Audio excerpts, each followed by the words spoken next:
pagi anak-anak sekalian. Bagaimana kabar kalian hari ini? Alhamdulillah. Semoga kita tetap dalam lindungan Allah Subhanahu wa taala.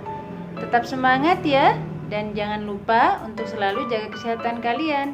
Sebelum kita memulai pembelajaran hari ini, kita buka dengan ucapan Bismillahirrahmanirrahim. Baiklah anak-anak sekalian, hari ini kita akan belajar tema 4, subtema 1, pembelajaran 4. Adapun tujuan pembelajaran kita hari ini adalah 1. Setelah membaca teks cerita, kalian mampu menilai sikap tokoh dari cerita yang dibaca dengan terperinci. Yang kedua, melalui kegiatan diskusi lewat grup WA kelompok masing-masing, kalian mampu mempresentasikan pendapat tentang sikap satu tokoh dari cerita yang dibaca dengan lancar.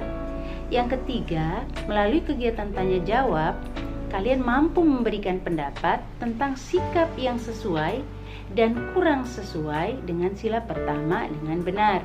Dan yang keempat, setelah berdiskusi, kalian mampu menuliskan refleksi tentang pengalaman diri melaksanakan sila pertama Pancasila dengan jujur. Yang lalu kita sudah pelajari tentang nilai-nilai Pancasila. Bagaimana sih contoh sikap yang sesuai dengan nilai-nilai sila pertama Pancasila? Ya, bagus. Contoh sikap yang sesuai dengan nilai-nilai sila pertama Pancasila diantaranya menghormati teman yang sedang menjalankan ibadah, menjalankan ajaran agama yang dianut seperti selalu bersikap jujur, sopan, dan lain sebagainya.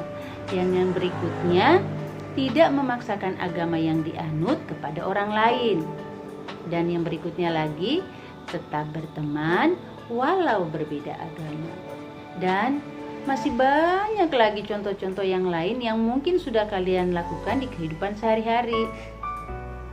Anak-anakku sekalian, bacalah teks cerita yang berjudul Pemimpin Idola, Pemimpin yang Jujur pada buku siswa halaman 28 sampai 29 yang sudah kalian miliki. Pemimpin idola, pemimpin yang jujur. Ida, teman sebangkuku. Mungil, berkulit hitam manis. Tidak banyak bicara dan pandai, itulah cirinya. Ia seorang anak yang sederhana. Ayahnya sudah lama meninggal dan ia tinggal bersama ibu dan adiknya. Ida anak yang sangat pandai.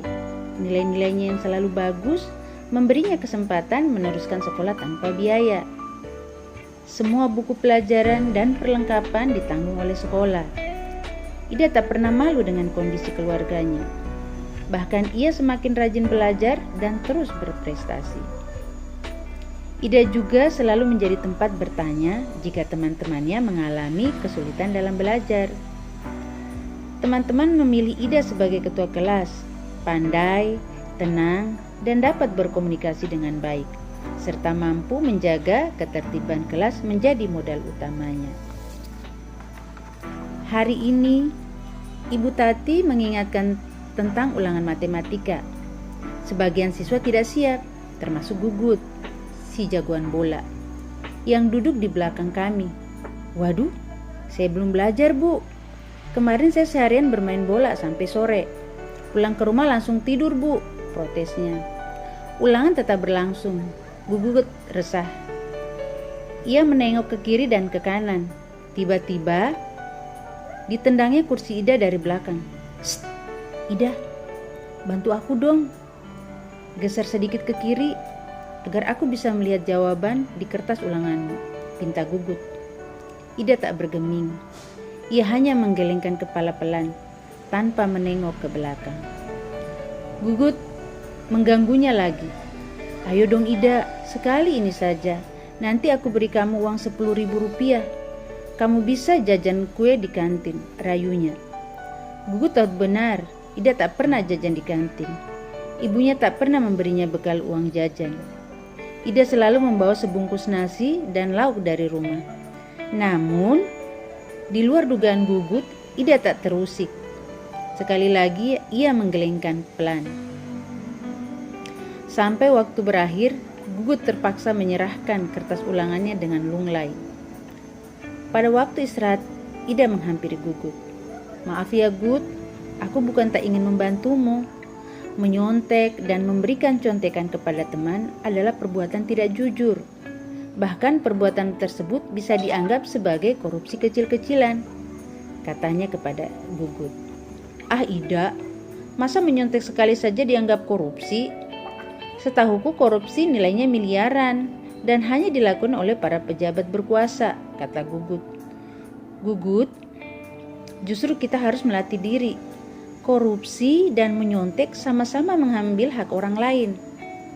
Bernilai kecil atau besar tetap saja tidak jujur. Kita membiasakan diri bertingkah laku lurus.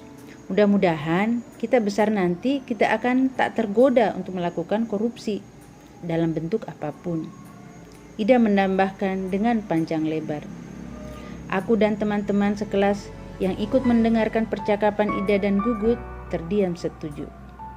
Memang tidak salah kami memilih Ida sebagai pemimpin di kelas. Tidak sekedar pandai, ia juga patut dijadikan teladan.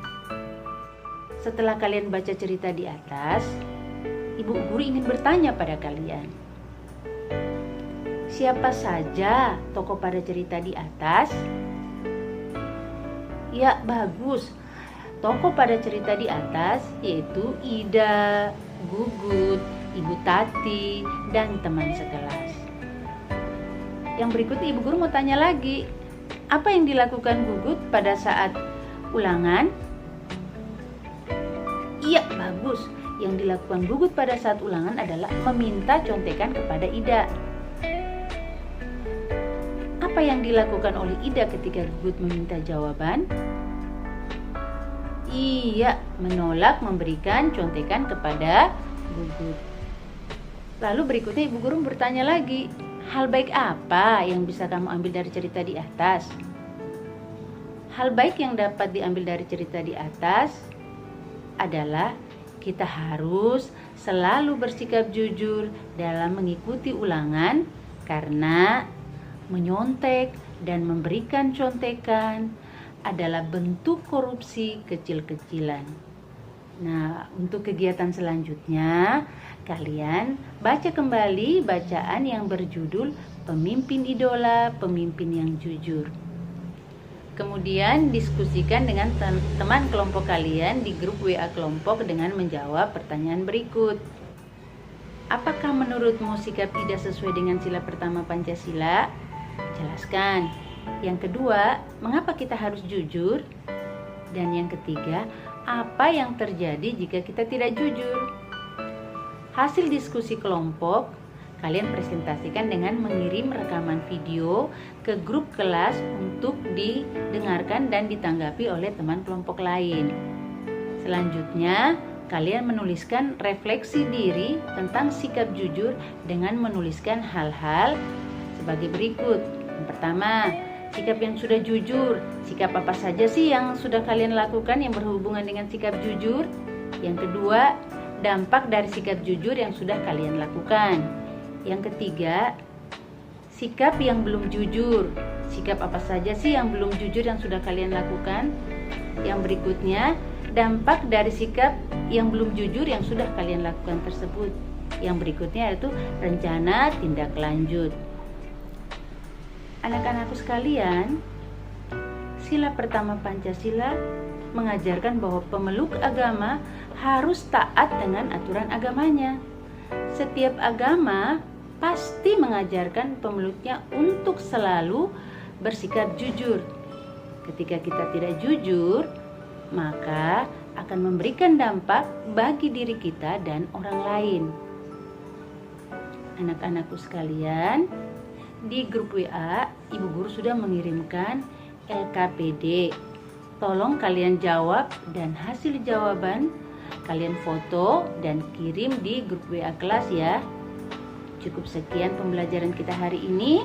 Insya Allah kita bertemu lagi pada pertemuan berikutnya dengan materi tema 4, subtema 1, pembelajaran 5.